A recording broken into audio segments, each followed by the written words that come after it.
சுவாமியே சரணமையப்பா. அகிலாண்ட கோடி பிரம்மாண்ட நாயகனே சரணமையப்பா. ஐயப்ப சுவாமியின் மகிமை பாகம் 50. பாகம் 50. இது ஐயப்ப சுவாமியின் கருணையின் வடிவான 50வது நாள். ஐயப்பனின் மகிமை சொல்றேன் பாருங்க. அப்ப தன்னுடைய தகப்பனாடிகளுடைய சிவபெருமான் அருளையை எனக்கு ஐயப்பன் பெற வைக்கிறார் பாருங்க. திருவண்ணாமலைக்கு நான் சொல்கிறேன் பார்த்தா ஐயப்பனே உலகம் என்று வாழ்ந்து கொண்டிருந்தேன். உலகமே ஐயப்பன் தான், என்னுடைய உலகமே ஐயப்பன் தான் வாழ்ந்து கொண்டிருக்கேன். இன்னமும் அப்படிதான். ஆனால் பகவான் ஐயப்பன் எல்லா கடவுளுடைய ஆசீர்வாதமும் உனக்கு என் பிள்ளைக்கு வேணுன்ட்டு தன்னுடைய அப்பாவாகிய அம்மாவாகிய அண்ணனாகிய முருகப்பெருமான், அண்ணனாகிய விநாயகர் பெருமான் எல்லாருடைய ஆசீர்வாதத்தையும் எனக்கு ஐயப்பன் கொடுக்குறேன் பாருங்க. கருணையின் வடிவான தெய்வம் அல்லவா அவன், மகுடம் சூட்டுகின்ற தேவன் அல்லவா என் ஐயப்பன். அப்படியேப்பட்ட கடவுள் திருவண்ணாமலையில் ஜோதீஸ்வரனா வாழ்கின்றான் சிவபெருமான்.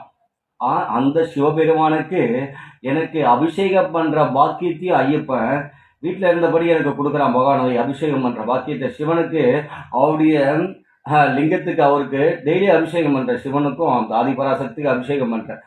அதனுடைய பலனோ ஐயப்பன் அருளோ என்னவோ திருவண்ணாமலையில அந்த ஜோதிஷ வடிவமான சிவனை அவரு கிட்ட கருவறையில் போய் சாமி கும்பிட்ற பாக்கியத்தை பகவான் ஐயப்பன் எனக்கு கொடுக்குறார். எல்லாரும் ஒரு செகண்ட்ல பார்த்துட்டு போறாங்க. பல பல கோடீஸ்வரன் எல்லாமே ஒரு செகண்ட் 5 நிமிஷம் இந்த பகவானை பார்த்துட்டு போறாங்க. சிவனை நின்னபடியே தெகிட்ட நான் பார்க்குற எல்லாரையும் நான் வழி அனுப்புறேன். சிவனை பார்க்குறவங்க எல்லாம் போங்க போங்க, பார்த்தீங்களா ஐயனை பார்த்துட்டா நீங்கள் கும்பிட்டுடுவான்னு எல்லாரையும் ஒருத்தர் நானும் எல்லாரையும் அவங்கள சாமி கும்பிட்டு வழி அனுப்புகிறேன். ஆனால் என்ன சிவன் உச்சி அடி பாதம் வரை உச்சி முடிவரை பகவானை ரசித்து கொண்டிருக்கிறேன். சிவபெருமானை என்னங்க சொல்றது ஐயப்பன் மகிமை ரசித்து கொண்டு கண்ணு கலங்கி அழுகுற சிவன் கிட்ட அந்த நின்ன இடத்துல, பகவானே சிவபெருமானே உன்னை தரிசிக்க நான் என்ன புண்ணியம் செய்தேனா எப்பா. சிவபெருமானே உன்னை அடிபாதம் முதல் உச்சி வரை உன்னை பார்த்து கொண்டு ரசித்து கொண்டு ஆனந்த கண்ணீர் அள வைக்கிறேய சிவபெருமானே, நான் என்னப்பா உனக்கு செய்தேன்? எனக்கு எப்படிப்பட்ட ஒரு பாக்கியத்தை கொடுத்திருக்கேப்பா சிவபெருமானே, உனக்கு கோடான கோடி நன்றி அப்பா. சிவபெருமானே உனக்கு நன்றி சொல்ல வார்த்தைகள் இல்லப்பா.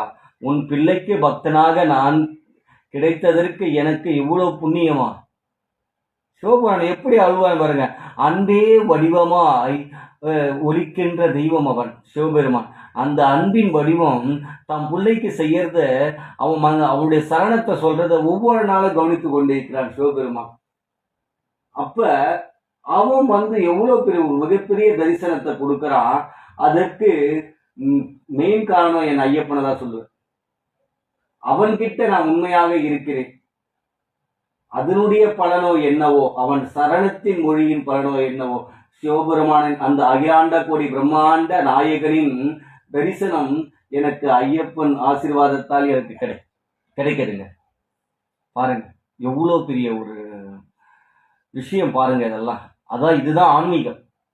ஆன்மீகத்தை கடவுளை உணர்ந்தவர்களுக்கு மட்டும் தெரியும் எல்லாமே. அதனுடைய அற்புதத்தை, கடவுளுடைய அற்புதத்தை என்னென்ன நடக்குது இது நடக்குதுன்ட்டு கடவுள் உனக்கு உணர்த்தி கொண்டே இருப்பார். அந்த மாதிரி எனக்கு பகவான் ஐயப்பன் எல்லாருடைய ஆசீர்வாதத்தை எனக்கு கொடுத்து கொண்டிருக்கார் பகவான் ஐயப்பன். சுவாமியே சரணமையப்பா, சுவாமியே சரணமையப்பா. ஓம் ஸ்ரீ பூதநாத சதானந்தா சர்வபூத தயாபரா ரக்ஷ ரக்ஷ மகாபாவு மகா சாஸ்திரே துமியம் நமோ நமக. சுவாமியே சரணமையப்பா, சுவாமியே சரணமையப்பா. குருவே சரணம், குருவே சரணம். என் ஐயப்பனே சரணமையப்பா, என் ஐயப்பனே சரணமையப்பா, என் ஐயப்பனே சரணமையப்பா, எப்பனே சரணமையப்பா.